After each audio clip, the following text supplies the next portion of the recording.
আসসালামু আলাইকুম viewers, welcome back to my channel ওইস কিচেন হোম। আবারও আরেকটি রেসিপি নিয়ে আপনাদের মাঝে চলে আসলাম। আজকে খুব সাধারণ একটি রেসিপি আপনাদের মাঝে শেয়ার করব। তাই চলুন রেসিপিটি দেখে নেওয়া যাক কিভাবে আমি এই রেসিপি তৈরি করেছি।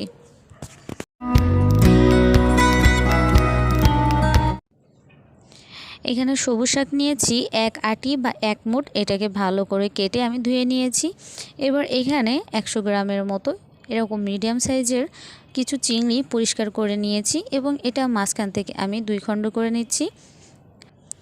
সবগুলো কাটা হয়ে গেলে এর ভিতরে দিয়ে দেব 1 চা চামচের 3 ভাগের 1 ভাগ হলুদ এবং স্বাদ মতো লবণ দিয়ে এটাকে ভালো করে মাখিয়ে নিতে হবে। এবার চুলায় একটি প্যান বসিয়ে নিচ্ছি।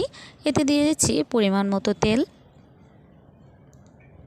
তেলটা গরম হয়ে আসা পর্যন্ত অপেক্ষা করব। তেল গরম হয়ে আসলে এর ভিতরে চিংড়ি মাছগুলো আমি দিয়ে দিচ্ছি। চিংড়ি মাছ আমি একটু হালকা ভেজে নিচ্ছি, খুব বেশি কড়া করে এগুলোকে ভেজে নেব না। এবার এগুলোকে আমি নামিয়ে নিচ্ছি। চুলায় একটি কড়াই বসিয়ে এর ভিতরে আমি শাকগুলো দিয়ে দিচ্ছি। পরিমাণ মতো পানি দিয়ে দেব।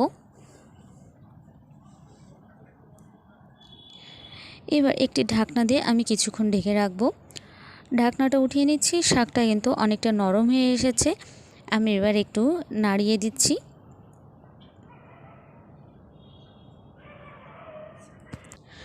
শাক ভালোভাবে উলটপালট করা হয়ে গেলে এর ভিতর আমি 3টা কাঁচামরিচ ফালি করে কেটে দিচ্ছি। তবে আপনারা চাইলে এখানে কাঁচামরিচ বেশি অ্যাড করতে পারেন, এটা আপনাদের ঝালের উপরে ডিপেন্ড করবে।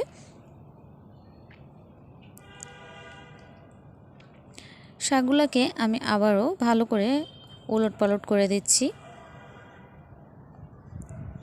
এবার এর ভিতরে দিয়ে দেব আমি স্বাদ মতো লবণ।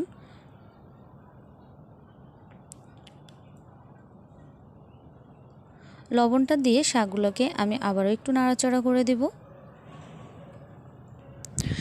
শাকগুলো কিন্তু অনেকটাই সিদ্ধ হয়ে গেছে, তবে এর ভিতরে যে এক্সট্রা পানি আছে সেই পানি শুকানো পর্যন্ত অপেক্ষা করব।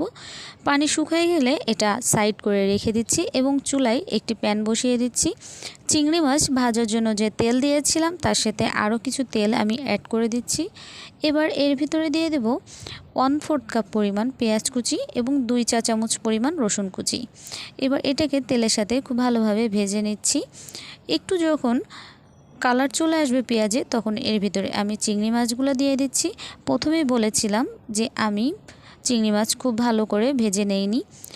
এবার শাকগুলো আমি দিয়ে দিচ্ছি, দিয়ে চিংড়ি মাছের সাথে খুব ভালো করে এগুলোকে মিক্স করে নেব।